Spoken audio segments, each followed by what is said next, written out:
with these intros. I never really know how to start it. Sup? So as you can tell by the title of this video, it's not like my usual content. It's a little bit more hard-hitting. And before I get into it, I've just got to go with the usual disclaimer. I'm not a psychologist, I'm not a professional. I'm just going to go over my own personal experiences with anxiety, and specifically how anxiety has affected my type 1 diabetes and how I've managed it, what's worked for me, and yeah. So this video is going to be more of a, obviously just me speaking to the camera type structure. If you're not really into that, then I guess you don't have to watch this. It's up to you, man. You do what you want, it's your life. So I'm going to go over 3 crucial or memorable moments in my life that have triggered type 1 diabetes related anxiety. So the first one was when I was diagnosed. I have actually done a whole separate video on my diagnosis story, which I uploaded a long time ago now, but if you are interested in that, I will link it in the description box below. So if you really want to watch that, then go over, give it a watch, so you've got more of an insight into my diagnosis story. But it was a point in my life where I was feeling a little bit lost. I was 14, I had all of the fun hormones to deal with, as well as being diagnosed with a lifelong disease. And it became really apparent to me how anxious I'd been at school regarding my diabetes when I got in contact with a school friend a few years after being at school, and they had no idea that I was diabetic. And I thought, wow, that says a lot, because this was somebody who was in my tutor group at school, someone who I was in regular contact with throughout the day, and they had no idea. So that made me realise just how much I'd been hiding my diabetes from people around me. I was so nervous to do my injections and my blood tests in front of people that I just shied away. I used to shut myself away in the bathroom and do my blood tests and my injections, and I just couldn't do it in front of people. I was so scared to. I was really scared of other people's judgment. And it took me a while to get over that. It was only really coming out of school and having a fresh start and going to college that I became a lot more open with it and was like, screw it, you know, I'm diabetic, I've got this for life, why do I need to be shy about this? I'm going to overcome this. So as soon as I got to college, I made myself do my blood test in front of people, and it was actually amazing how many people were curious by it, how many people were interested by my diabetes. They're like, oh, that's so cool, like, tell me more, can you test my sugar levels, why do you have to inject, when do you need to inject? And you know, obviously there were points where I was like, oh, like, leave me alone, I'm just trying to do my blood test, or I'm just trying to do my injection. But for the most part, it was really nice having people be curious about it. It made me less fearful of other people's judgment, and it made me more welcoming of other people's questions. So college it was a real turning point, but I had another moment in college that it got me really down, and it set me back a few stages, and I just started to feel really anxious about it again. I was helping out a friend and helping her with a dance assignment, and she was teaching me a routine. We were in the dance studio kind of learning this new routine, and it was like all great, all fun. No one knew I was diabetic at this point, and I remember these girls talking about another girl who they clearly didn't like. They didn't have nice words to say about her, and I don't know the situation. I don't know if the girl deserved to be slagged off the way she was. I didn't really engage with it, I didn't really care, but I massively tuned into their conversation when they brought up the fact that she was diabetic, and their comments were so mean and so hurtful. They made a point of saying that she was gross and that it was disgusting that she did her injections and blood tests in front of people. They spoke about how they knew other diabetics who wouldn't ever do that in front of people. They wouldn't ever inject themselves in front of people. It was disgusting. And I was so shocked by this behaviour. These are people that are 18, people who I looked up to, people who I danced with, and it shocked me, it just absolutely shocked me. And it was quite funny actually, because just after they'd said these horrible comments, I needed to do a blood test. And I was going to do it in the dance studio with people around, but obviously that conversation had just happened, so I was like, fuck that. So I went out and I did my old routine of blood testing in the bathroom, and I just cried. I just cried and cried and cried because I was so mortified. And I called up my best friend, and she came and rescued me and gave me a hug and reassured me that it was all okay and that they were just silly and just looking for ways to insult this girl who they seemingly really did not like. So that was another really, really shitty moment in diabetes anxiety world. Yeah. It's a really weird sentence. But it set me back a lot. I felt really, really anxious again about doing injections in front of people. I thought, oh, I can't deal with people thinking that about me. I can't deal with people judging me. It took a lot for me to feel comfortable doing it in public, doing it in restaurants, just anywhere where I was in a public space with people that didn't know me. And that's when I started coming up with the tactic of asking people around me whether they were okay with blood and whether they were okay with needles, because it immediately made me feel, or it gave me the ability to gauge how people felt about needles, because I know that some people are genuinely quite quite squeamish about injections and about blood. So if I was in a public scenario or I was hanging out with a group of people that I'd not really hung out with before or who I'd only just met, I would say, by the way, I'm diabetic, so I have to test my blood sugars and I have to do injections. Is everyone here okay with that? Is everyone okay with blood and needles?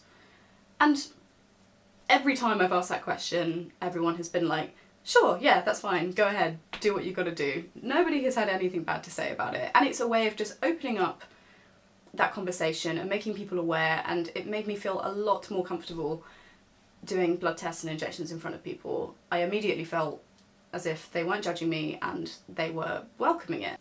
So the third and final moment I'm going to talk about, which really, this is the big one, this is one that is the mothership of all of the anxiety moments in relation to diabetes, or not even just in relation to diabetes, just my mental health massively deteriorated when I was at university. It was a shit show. The whole process of moving out, becoming an independent person, managing your studies, drinking a ton of alcohol, socialising with people, generally growing up and moulding into a different person and figuring out the next stage in your life. It's fucking stressful. And I found myself feeling very anxious, a lot more than I had done in the past. I started to question my own self-worth. I started feeling way too anxious to speak in seminars. Just things that I'd found so much easier in the past, and I got to uni and I just started getting so easily stressed and anxious in scenarios that I was normally comfortable in. So the main way in which my diabetes was affected was, again, injecting, doing my blood tests in front of people that I didn't know. But it was more that I just didn't care about it as much. I know that sounds really bleak, but it was true. I wasn't only feeling really, really anxious, I was feeling really down and really depressed for a lot of uni. Not the whole thing, obviously, like uni was an incredible experience and I met some lifelong friends and I had some amazing experiences which I'll cherish forever. But I just found myself having days or sometimes even weeks of just not really giving a shit. I really struggled to engage with daily activities. It was really difficult for me to engage with my studies as much as I would like to have. I still worked hard and I still got the work done, but it was a lot more difficult than it needed to be. The kind of lifestyle you have at university, your drinking, your sleeping routine's normally a bit skewed if you're away from your family, and it can be incredibly isolating. when you're in that kind of mindset of just not really giving a fuck, having a lifelong disease that you have to manage through diet and care and routine, kind of tough. I'll admit it, my diabetes got slightly neglected at moments at uni. I wasn't doing my blood tests as regularly as I should have done. I would skip injections and my levels would get higher. Sometimes I wouldn't even be doing my nighttime injections, which was really bad, and my levels would get higher and higher. My sugar levels were never alarmingly high at this point. It wasn't super dangerous, but I knew that I could do better. I knew that I could manage my diabetes better than I was, but I didn't want to, and I just wasn't caring about it enough. I built up this routine prior to being at uni, and I just thrown it out the window when I got to university. And it was only when I got to my final year of uni that I was very much aware that things needed to change. So I made much more of a conscious effort to manage my diabetes in a responsible way. And I think the reason things got easier in third year is because I'd surrounded myself with a good group of people. I was doing a lot more research into how I could cope with my own mental health. I didn't go and see a counsellor at this stage. It was only after uni that I actually went to go see a therapist for a little bit. But I was watching a lot of YouTube videos. There's a lot of online counselling forums that you can use. I started using Headspace, which is this really, really cool app that guides you through meditation, and it makes you a lot more mindful and it chills you out. And gradually I got back to a much healthier headspace. I still have days where I sometimes feel a little bit rubbish or I feel a bit anxious, but I would say on the whole I've got a lot better and my diabetes management has got much, much better. So my main advice for anybody watching this video who is relating to any of its content would be to remind yourself of your own self-worth. Remind yourself of how important it is to look after your own health. If you are neglecting to look after your mental health, it can have a knock-on effect of not being able to look after your physical health and not being able to look after your diabetes, not being able to manage it, and not it can affect your diabetes management. It can affect how well you look after it. And if you are struggling in any way and you think you need extra help, I would massively implore you to talk to your doctor about that. If you're diabetic, you will be having regular checkups. You will be going to see your GP, consultant, diabetes nurse, whoever it is you go and see, and you'll be able to talk to them. Even if it is just speaking to them and saying, you know, I'm really struggling, I'm having some mental health issues and it's affecting my diabetes management. They are there to help you manage your diabetes as well as you possibly can. So speak to them, reach out, and you know, use online platforms as well. YouTube massively helped me when I was struggling. Just hearing other people's stories and knowing that I wasn't alone in my struggle was amazing. It made me feel so much less isolated, and it made me feel like I was part of a community and that it was okay to feel a bit rubbish, you know, it was okay to struggle, because so many people go through the same thing. So many people are struggling and so many people cope with it and come up with their own strategies to manage it and to feel better in themselves. And that's what I did. I started coming up with coping mechanisms. I started being very proactive at learning about my own mental health. And as soon as I started doing that, my diabetes management was top notch. I thought that was a woodlouse on my shirt, but it was just a shadow. Oh my god. I feel a little bit delirious today, and I've had a little bit too much coffee. Ugh. We're having a heat wave in the UK, and I think this is the hottest summer that I've ever known. And it's just so hot, man. It's so warm. And my room is it's an attic conversion, so it's especially fucking warm up here. So I'm just sort of, you know, sitting here festering in my own sweat. Mm.